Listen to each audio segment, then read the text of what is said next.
ফিতনার এই সময় প্রতিদিন কোনো না কোনো ভাবে জেনা হয়ে যাচ্ছে, বিশেষ করে চোখের জেনা। না চাইলেও এইসব জেনা হয়ে যায়। বাঁচার উপায় কি? আমাদের তরুণদের জন্য এই প্রশ্নটি একেবারে প্রাসঙ্গিক। তরুণদের চরিত্রকে আজকাল রক্ষা করা একরকম অসম্ভব হয়ে গেছে, মহা কঠিন হয়ে গেছে। এই কঠিন পরিস্থিতি যারা করেছে, এই মানুষগুলো আমাদের এই সমাজকে, সমাজের তরুণদেরকে ধ্বংসের দ্বার প্রান্তে নিয়ে যেতে চায়। এই জায়গা থেকে বাঁচার জন্য তরুণদের বাবা মাদের দায়িত্ব হলো সন্তানদের বয়স হয়ে গেলে বিয়ে দিতে বিলম্ব না করা।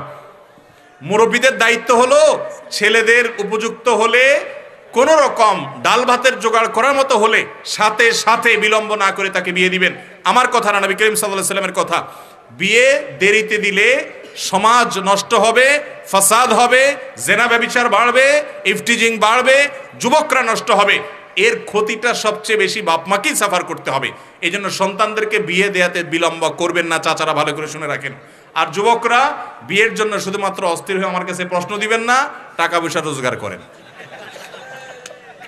সবাই যার যার কাজ করেন, শুধু ওই বাপের হোটেলে বসে বসে নিজে খান, বিয়ে করে আরেকটা রাইনা খাওয়াইতে চাচ্ছেন। আপনিও কিছু করেন, আর চাচারাও তাড়াতাড়ি করে বিয়ে দেন। উভয়ের প্রচেষ্টার মাধ্যমে যুবকরা চরিত্র হেফাজত করতে পারবে ইনশাআল্লাহ। এরপর প্রশ্ন হলো, অনেক দোকানদার ভাই টিভিতে ছবি এবং গান চালিয়ে রাখে, অনেকে দোকানে এসে এগুলো দেখে, এতে দোকানদারের কি ধরনের শাস্তি হবে?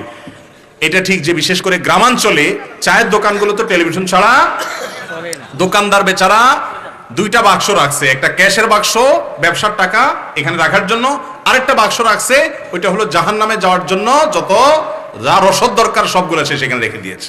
ভালো করে শুনে রাখেন, কোন দোকানদারের জন্য দোকানে কাস্টমার জমানোর জন্য টেলিভিশন রেখে সেখানে ফিল্ম এবং হারাম অনেক দৃশ্য, মিউজিক, বিভিন্ন খারাপ জিনিস চালানো এটা জায়েজ। কিন্তু এই নাজায়েজ কাজটা আমাদের দেশে অনেকে করে, কি করে না? দোকানদার ভাইরা আমার, আমি জানি যে এই টেলিভিশন বন্ধ করলে হয়তো কিছু কাস্টমার কমবে। ওই রকম কাস্টমার যে হারাম জিনিস ছাড়া আর কিছু দেখতে চায় না, সেই কাস্টমার কমলে আপনার রিজিকে বরকত কমবে না, হয়তো ইনকাম দুইটা কম হবে, কিন্তু যেটা কম হবে ওর মধ্যে আল্লাহ কি দিবেন? বরকত দিবেন। বিধায় এগুলো জায়েজ নাই। দোকানদার ভাই টেলিভিশন রেখে হারাম জিনিস দেখানোর কারণে যত মানুষ দেখবে তারা সবাই গুনাহ, তার দায়ভার নিতে হবে তাকে। এরপর প্রশ্ন হলো, আমি আবু বকর সিদ্দিক লক্ষ্মীপুর জেলা থেকে আপনার সহিহ সমাধানগুলো সবসময় শুনে থাকি। আমার প্রশ্ন হলো, মোবাইলের রিংটোনে ইসলামিক পদ্ধতিটা বলবেন। দেখেন, মোবাইলের রিংটোনে কোরআনে কারীমের কোনো আয়াত সেট করবেন না, কারণ এটা টয়লেটে গেলে বেজে উঠবে, কোরআনের অপমান হবে। আবার এটা যখন বেজে উঠবে হয়তো আয়াতটা এমন একটা গিয়ে থামছে, অর্থ মিলে নাই, আপনি ওখানে মোবাইলের গলা চিপ দিয়ে আপনি কল করা শুরু করবেন, কথা বলা শুরু করবেন, হবে কি হবে না?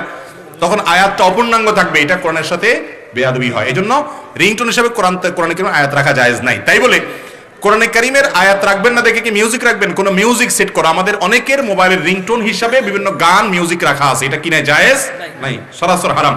তাহলে তুলনামূলকভাবে কোনো ন্যাচারাল সাউন্ড আছে, পানির আওয়াজ, কোনো পাখির আওয়াজ, কোন ন্যাচারাল বা প্রাকৃতিক কোনো শব্দ থাকলে সেটাকে সেট করে দিবেন।